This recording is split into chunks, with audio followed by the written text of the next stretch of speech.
ప్రస్తుతం మనతో పాటు సుప్రసిద్ధ జ్యోతిష్య వాస్తు పండితులు బ్రహ్మశ్రీ డాక్టర్ నాయకంటి మల్లికార్జున శర్మ గారు ఉన్నారు. గురువుగారితో మాట్లాడేద్దాం.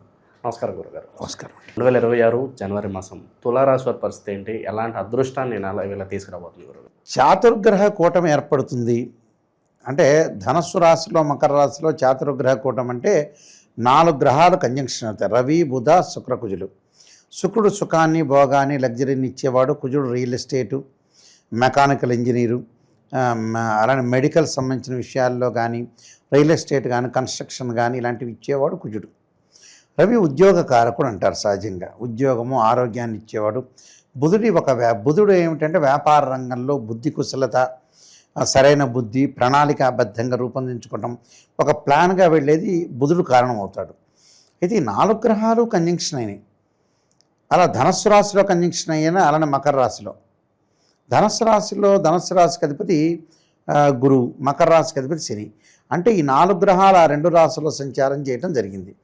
అయితే మిథున రాశిలో గురువు వక్రగతిలో ఉండటం, శని మీనరాశిలో, రాహు కుంభరాశిలో, కేతు వచ్చి సింహరాశిలో సంచారం. ఈ తులారాశి వాళ్ళకి ఏమిటి అని అంటే సహజంగా తృతీయ స్థానంలో కుజుడి యొక్క సంచారం. తృతీయ స్థానంలో కుజుడు అంటే ఏమిటి?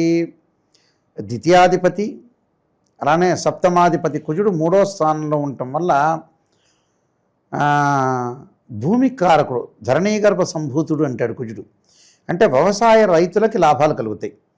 రేపు మనకు వచ్చే సంక్రాంతిరే.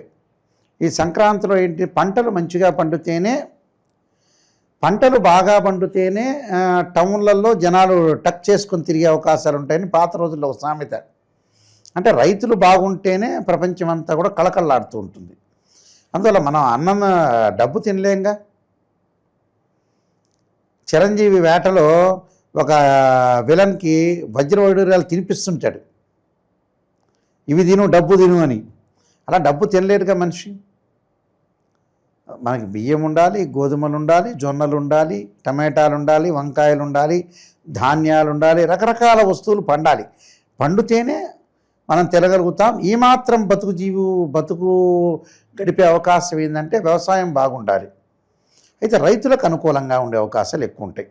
అంటే రేపు ఈ రాశి వాళ్ళల్లో ఉన్న రైతులు ఎవరైతే జన్మించారో సంక్రాంతిని మన పంట వస్తుంది కాబట్టి చాలా హ్యాపీగా ఉండే అవకాశాలు ఎక్కువ ఉంటాయి.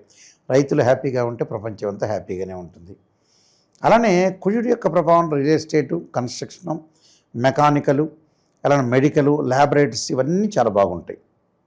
అలానే కుజుడి యొక్క ప్రభావం వల్ల తులారాశి వాళ్ళకి పిత్రార్జితం బాగా కలిసి రావటం, అన్నదమ్ముల మధ్యలో, అక్క చెల్లెల మధ్యలో సఖ్యత, బంధము, డిస్ప్యూట్స్ లేకుండా బాండింగ్ బాగా పెరిగే అవకాశాలు ఎక్కువ ఉంటాయి. సో మంచిదే, దానివల్ల ప్రాబ్లం ఏం లేదు. అయితే ఇక్కడ ప్రధానంగా కొన్ని గ్రహాలు ఏ విధంగా ఉండబోతున్నాయి మనం చూసుకుంటే తుల, వృశ్చికం, ధనస్సు, మకరం, కుంభంలో రాహు ఉన్నాడు. అలానే 6వ స్థానంలో శని. 6వ స్థానంలో శని ఏంటంటే లాభాలు ఇస్తుంది. ధనధాన్య వృద్ధి అంటారు. ధనధాన్య వృద్ధి అంటే ఏమిటంటే ధాన్యం అంటే ధనమే అని అర్థం. డబ్బులే, కరెన్సీ 500 రూపాయల నోటే. చాలామందికి తెలియదు. మేము పాతకాలంలో చెప్పినట్టుగా నేను చెప్తున్నాను అనుకుంటున్నాను. ధనధాన్య వృద్ధి అంటే ఏంటంటే శాస్త్రంలో, సంస్కృతంలో రాసిన పాత పుస్తకాల్లో రాసిన విషయాలు. ధనధాన్యం అంటే ధాన్యం మన ఇంటికి ఒడ్లు, బియ్యం ఇలాంటివన్నీ వస్తే అవి ధనమే, లక్ష్మీ స్వరూపమే. అంటే లక్ష్మీదేవి వచ్చినట్టే మనకి. అసలు కరెన్సీ నోటు లక్ష్మీ కాదు. రాగి నాణాలు, రూపాయి బిళ్ళలు, ధాన్యము, సరుకులు ఇలాంటివన్నీ కూడా లక్ష్మీదేవి స్వరూపమే. ఆ లక్ష్మీదేవి దానిలోనే ఉంటుంది. అసలు నిజం చెప్పాలంటే లక్ష్మీదేవి ఎక్కడ ఉంటుంది అనుకుంటున్నారు? 500 రూపాయల నోట్లో ఉండదు, ఆ రూపాయి కాయిన్లో, 10 రూపీస్ కాయిన్లో ఉండదు. ధాన్యంలో ఉంటుంది, బంగారంలో కనపడుతుంటుంది. అంటే వడ్ల బస్తాన్ని రైతు తీసుకొచ్చి దానిలో లక్ష్మీదేవి ఉంటుంది. ధాన్యలక్ష్మి అంటారు చూసారా? అసలు ఉన్న లక్ష్యమే ధాన్యలక్ష్మి. ఆ ధాన్యలక్ష్మి కాస్త ధనలక్ష్యంగా మారిపోయింది. ఆ సరుకును మార్కెట్లో వేస్తే డబ్బు కరెన్సీ నోట్లుగా మారిపోతుంది. అప్పుడు ధనలక్ష్మి అవుతుంది. ఆ ధనలక్ష్మి కాస్త పెళ్లి చేసుకుంటే వివాహలక్ష్మి అవుతారు. వివాహం అయిపోయిన తర్వాత ఆటోమేటిక్గా సంతానం కలుగుతుంది. అదే సంతానం సంప్రదింపదం అంటారు. ఆటోమేటిక్గా ఇంటర్లింక్లు ఇక్కడ. అందువల్ల ఎప్పుడైతే ధాన్యం అనేది లక్ష్మీ స్వరూపం అని అర్థం. దాని తర్వాత ఈ రాశి వాళ్ళకు వచ్చేటప్పటికల్లా కొన్ని గ్రహాలు అంటే బుధుడు కొద్ది వరకు బాగున్నాడని చెప్పుకోవచ్చు. ఆఫ్టర్ ఫెస్టివల్ తర్వాత నూతన వ్యాపారాలు, వ్యాపార బంధాలు బాగా పెరిగిపోతాయి. జాయింట్ వ్యాపారాలు కూడా బాగా పెరిగిపోతాయి. శని నేను ఇందాక చెప్పినట్టుగా శని 6వ స్థానంలో ఉండటం వల్ల శత్రువులు మిత్రులుగా వాడటం, కొంతమంది శత్రువులు దూరంగా వెళ్ళిపోవటం, అంటే దుష్టుని చూసి దూరంగా ఉండాలంటారు.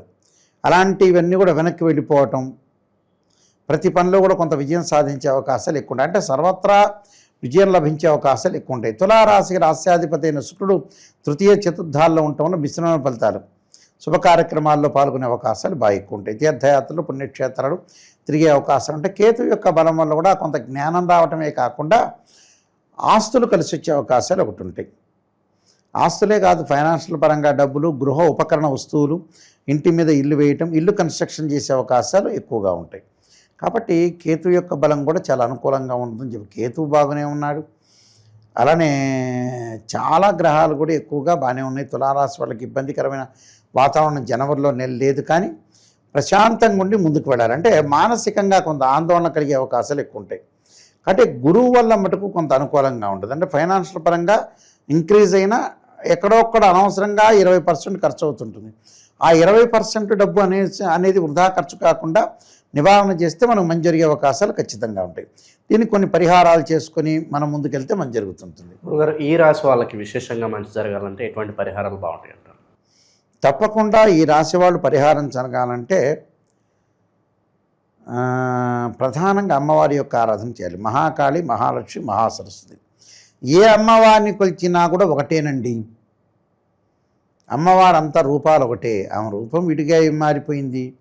లక్ష్మీదేవి ఒక గంట తర్వాత లక్ష్మీదేవిగా మారుతుంది, ఇంకో గంట తర్వాత సరస్వతీదేవిగా మారుతుంది, ఇంకొక గంట తర్వాత అనవసరంగా జనాలందరికీ ఇచ్చి అనవసరంగా వీళ్ళందరికీ ఇచ్చాము దుర్మార్గులకు దుష్టులని దుర్గాదేవి అవతారం ఎత్తుతుంది.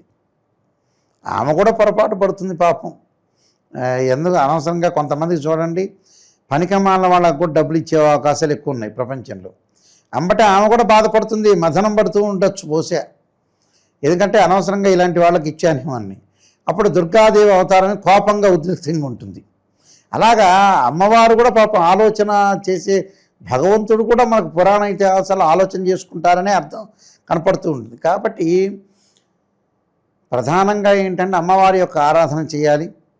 అమ్మవారి ఆరాధనతో పాటు వీళ్ళు అనుసరించాల్సింది ఏంటంటే దేవానాంచ ఋషీనాంచ గురుకాంచన సన్నిభం బుద్ధిమతం త్రిలోకేశం తమ నమామి బృహస్పతిం అనే మంత్రాన్ని, గురువుల్ని ప్రార్థన చేయటం, అలానే గురువు యొక్క మర్యాదలు ఈ విషయంలో లోటు లేకుండా ఉండాలి.